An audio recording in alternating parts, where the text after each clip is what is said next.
Hello बच्चों। तो JEE mains 2024 के क्वेश्चंस की सीरीज में आप सभी का स्वागत है। ये जो क्वेश्चंस आप स्क्रीन पे देख रहे हैं ये जेई मेंस 2024 का क्वेश्चंस है। इसमें क्या पूछा हुआ है, the number of radial note for 3p orbital. 3p orbital के लिए रेडियल नोट्स पूछ रहा है।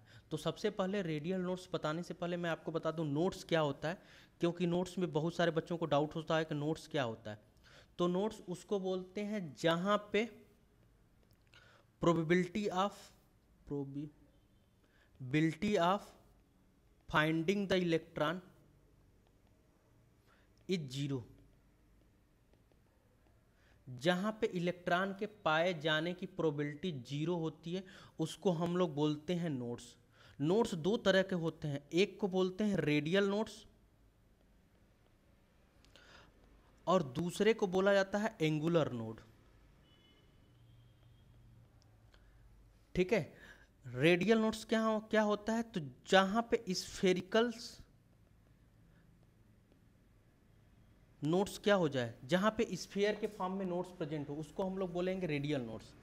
और एंगुलर नोड क्या होता है, तो जहां पे प्लेनर्स, जहां से प्लेन पास हो जाए, जिस नोड से प्लेन पास हो जाए उसको हम लोग प्लेनर बोलते थे। स्फीयर नोड्स मतलब जहां से स्फीयर पास हो जाता था उसको स्फेरिकल नोड बोल देते थे। ठीक है, तो अब इनका फाइंडिंग का जो फार्मूला आता है, जो नंबर्स का जो फार्मूला होता है वो फिक्स होता है। क्या होता है, तो अगर हमसे कहीं पे पूछा जाता है रेडियल नोट्स क्या होता है, तो radial notes, number of radial notes कोई पूछ देता है नंबर ऑफ रेडियल नोट्स क्या होता है, तो उसका जो फार्मूला होता है एन एल -1।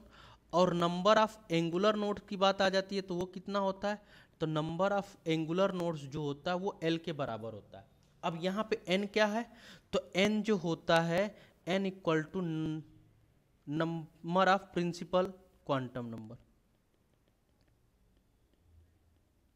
जो प्रिंसिपल क्वांटम नंबर है उसी वही एन है।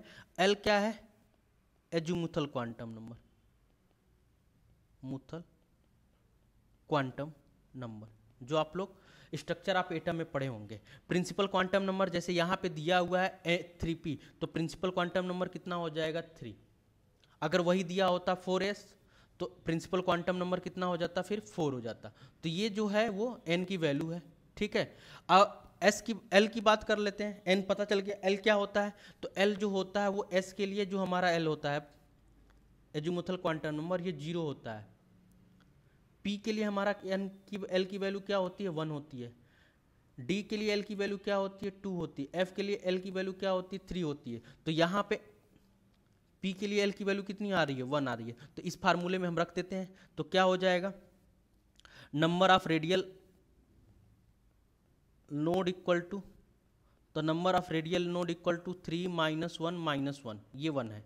तो 3 -1 -1 कितना आ जाएगा, 3 में से 2 जाएगा तो 1 बचेगा। तो ये आंसर हमारा क्या आ जाएगा 1 आ जाएगा। इसी तरह से अगर हमसे एंगुलर नोड पूछा होता है इसके लिए, तो एंगुलर नोड आ जाता है हमारा 1। इसीलिए अगर 4s के लिए एंगुलर नोड पूछता है, 4s के लिए एंगुलर नोड कितना होता है, तो s की वैल्यू 0 होती है, तो इसके लिए एंगुलर नोड आ जाता है 0। ठीक है, तो होप सो आपको ये क्वेश्चन समझ में आया होगा कैसे सॉल्व करना है। ठीक,